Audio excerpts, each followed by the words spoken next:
Have you ever noticed that the older we get, the more we start to see people for who they really are?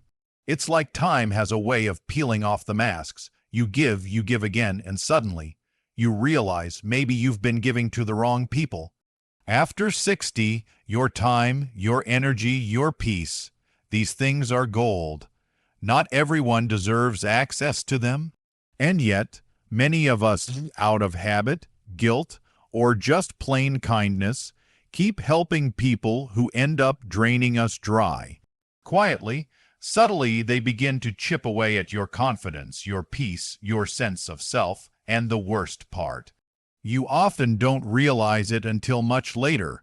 So today, we're going to talk about something no one really teaches you, the types of people you must stop helping after 60. Not because you're bitter, not because you're selfish, but because you finally understand that protecting your joy is not a luxury, it's a responsibility. Let's start right here. You know, that person who always plays the victim, the one where every problem is someone else's fault, and they've somehow always got a crisis going on, yet nothing ever changes. That person will suck the oxygen out of your life if you let them. At first, you might feel sorry for them. You might offer support, advice, even money, but no matter what you do, they stay stuck, and they want you stuck with them. Because if you move forward, if you grow, if you find peace, they lose their audience. They don't want solutions. They want sympathy, and if you keep giving it, they'll keep performing their misery like a full-time job. The truth is, some people need chaos to feel alive, and if you're not careful, they'll pull you into their storm and then blame you for the rain. Then there's the type who only remembers you when they need something.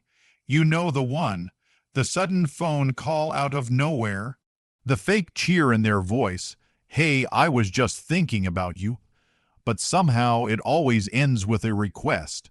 A ride, a favor, a quick loan. At first you tell yourself, oh, they must have just been busy. But after the fourth or fifth time, the pattern becomes too loud to ignore. You are not an ATM. You're not a free therapist or a fallback plan. You've lived too much life to be treated like a convenience.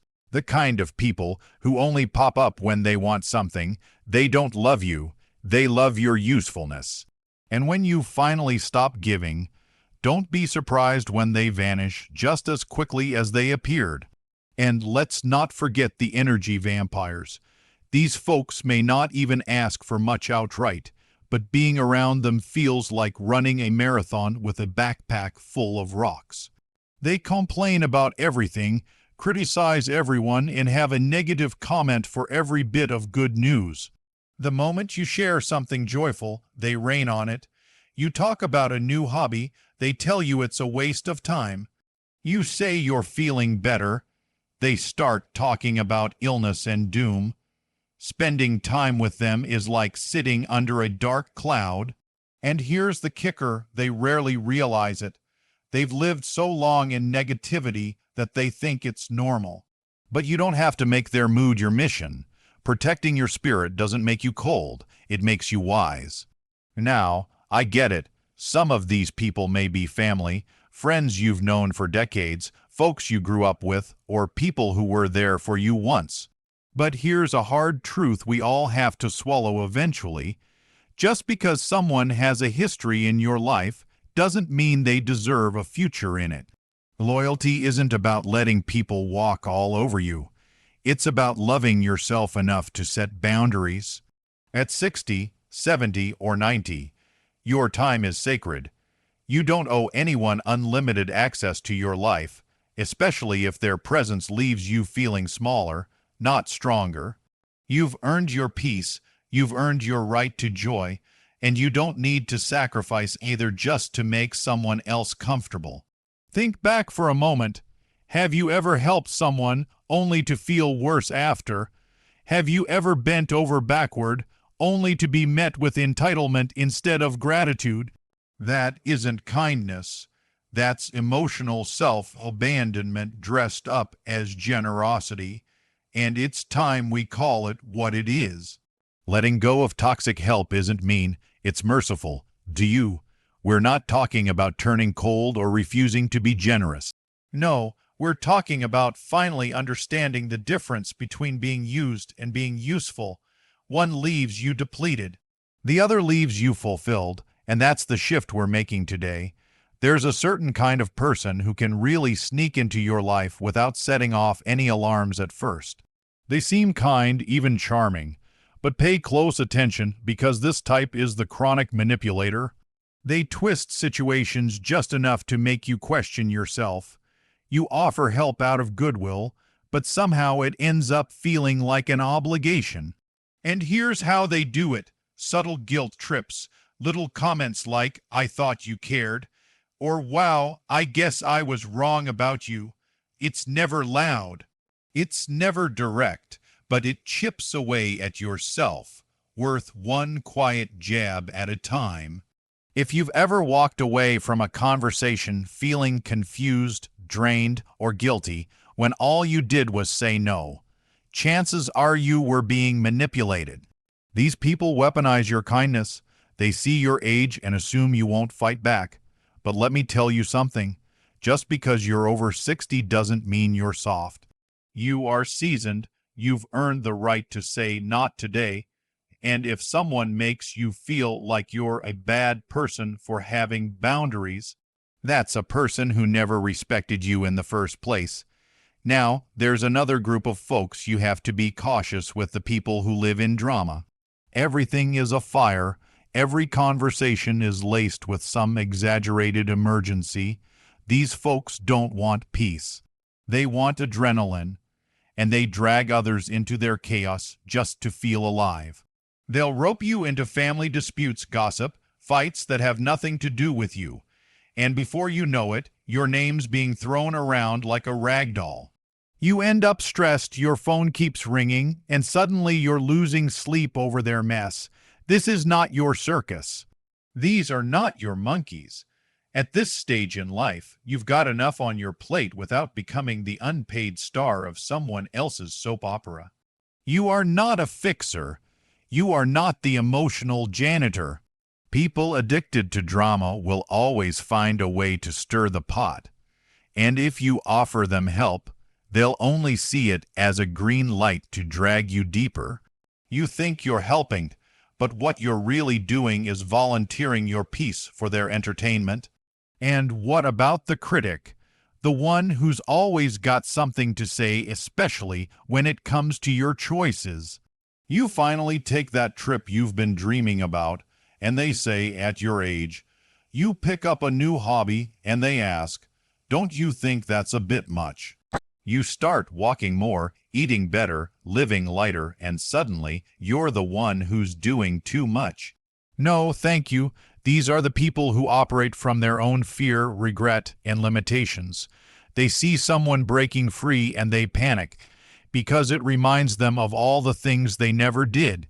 So they criticize, not because you're wrong, but because you're a mirror they can't handle. Don't help someone who can't celebrate your growth. Don't shrink yourself for people who are too afraid to stretch. Your life is not up for committee vote. You don't need approval to evolve. At this age, you don't have time to wait for people to catch up with your healing. The older you get, the clearer it becomes. Peace is expensive and worth every penny, and the wrong people will bankrupt it before you even realize what you've lost.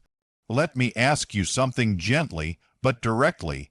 How many times have you pushed down your own feelings to avoid disappointing someone else? How often have you said yes when your soul was screaming no?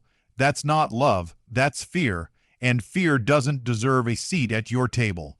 Every day you wake up is a gift, not a guarantee, and while it's beautiful to help others, that help should never come at the cost of your joy, your stability, or your dignity.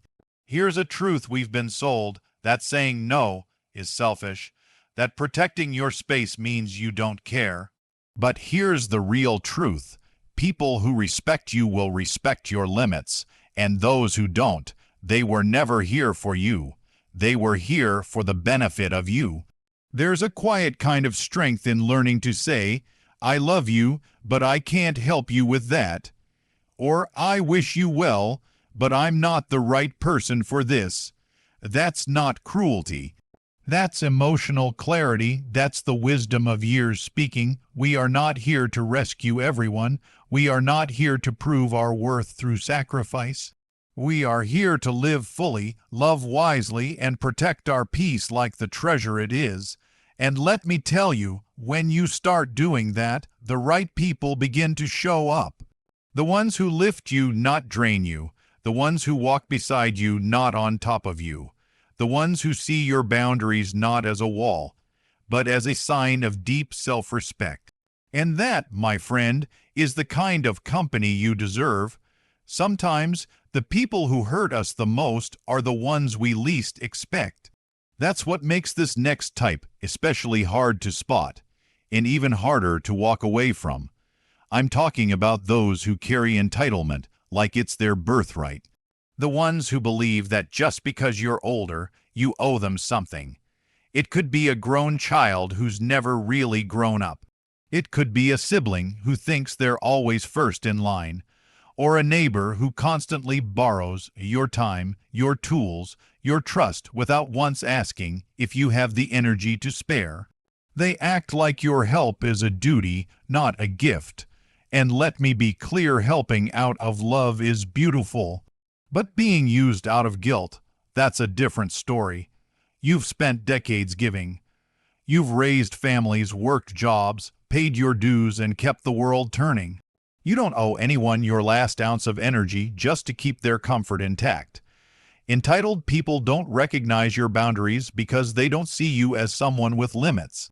To them, you're a resource, a faucet that never turns off. And when you finally close the tap, oh, the outrage. The guilt trips, the accusations, but don't let it shake you. You're not being selfish. You're finally being fair to yourself.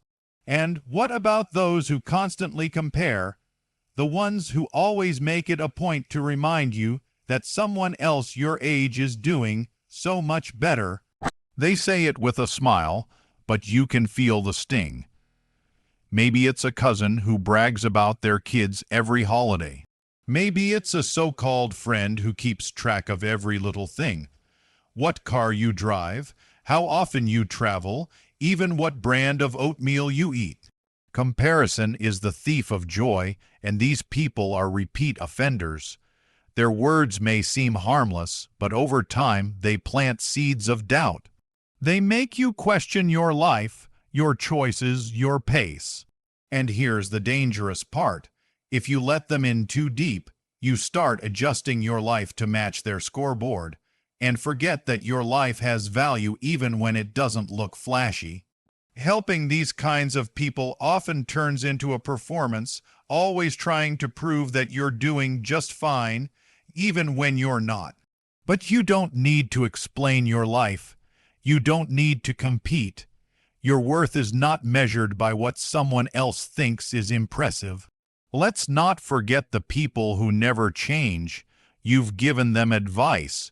You've helped them through the same crisis 10 times. And yet, they keep doing the same thing over and over again. They say they want help, but what they really want is attention.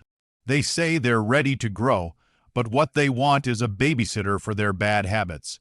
You can't heal someone who refuses to stop picking at their own wounds. You can't guide someone who doesn't want to walk.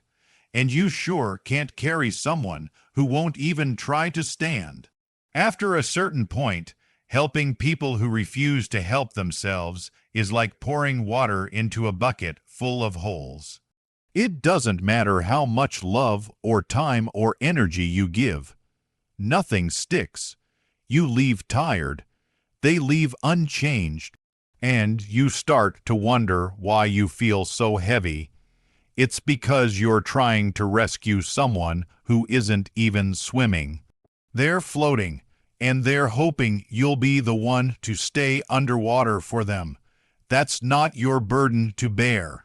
The truth is, when you stop helping the wrong people, your life gets lighter, your mind gets clearer, and your heart, it starts to breathe again.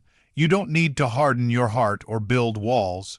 You just need to get clear on one simple thing. You are not responsible for everyone's healing. You are allowed to choose peace over pressure, stillness over stress, joy over guilt, and when you do that, something magical happens. You make space for the right people. People who pour back into you. People who listen, who show up, who don't drain your soul just by existing. Life after 60 isn't about fixing everyone else. It's about finally turning your love inward, tending to your spirit, protecting your energy, and refusing to carry what doesn't belong to you.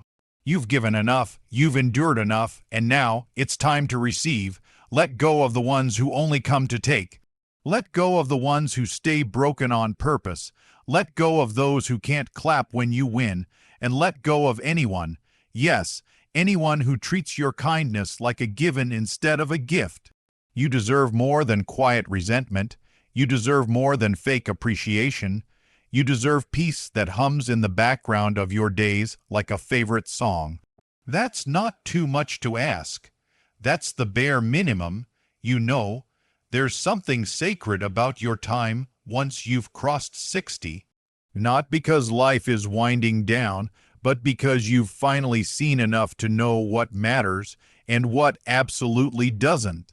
And that brings us to the last kind of person you should never keep helping after 60.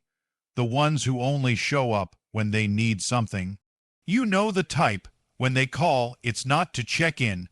It's to ask for a ride or a loan or advice they won't take. They disappear for weeks, sometimes months, and then suddenly they're back with a favor wrapped in a fake smile. These people don't see you. They see a function, a tool, a sure thing they can count on to say yes again and again. And let's be real here, being dependable is beautiful, but being used is not. It's heartbreaking when you realize someone doesn't actually miss you.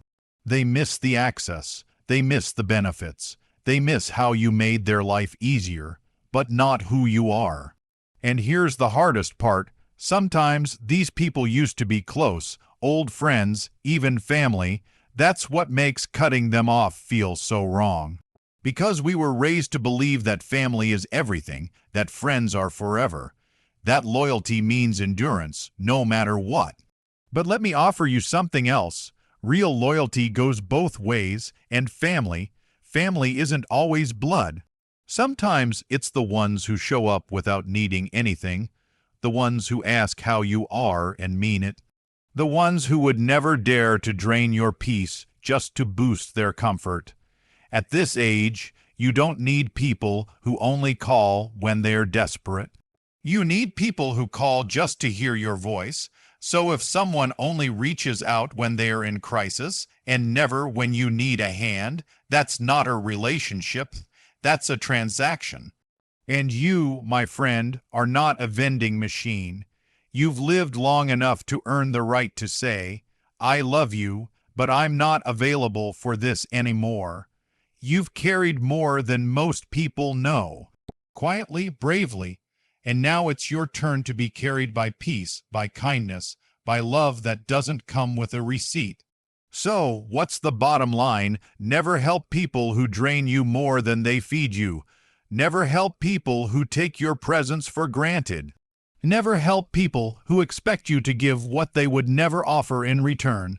And above all, never help people who don't respect your no, because if they don't respect your no, they never truly valued your yes. You are not here to be a lifeboat for people who insist on sinking. You are not here to dim your light so others can stay comfortable in the dark. You're here to live fully, freely, and finally for you. So if you've ever felt guilty for pulling away from someone who didn't appreciate you, take this as your permission. Actually, take it as your blessing, because not everyone deserves your time. Not everyone has earned your energy. And not everyone is meant to walk with you in this season of life. You are allowed to walk away.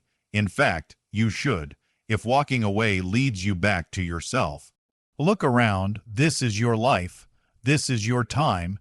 And whether you've got 20 years ahead of you or 50, It's yours to protect. Fill your days with peace, with books, with music, with sunrises that make your soul ache with gratitude, with people who smile when they see you, not when they need you. Let the rest go. And if no one's told you this today, let me say it straight. You are not too old to matter. You are not too late to bloom. You are not wrong for choosing yourself. And you are never, ever selfish for wanting peace. If this video spoke to something deep in you, drop a comment below. I'd love to hear your thoughts, your story, your lessons. And if you know someone else over 60 who needs this message, send it their way. You just might save them from another season of quiet resentment. Hit that like button, subscribe to this channel, and join this community of strong, wise, and beautifully human souls. Because this is the beginning of a lighter, freer, more joyful you.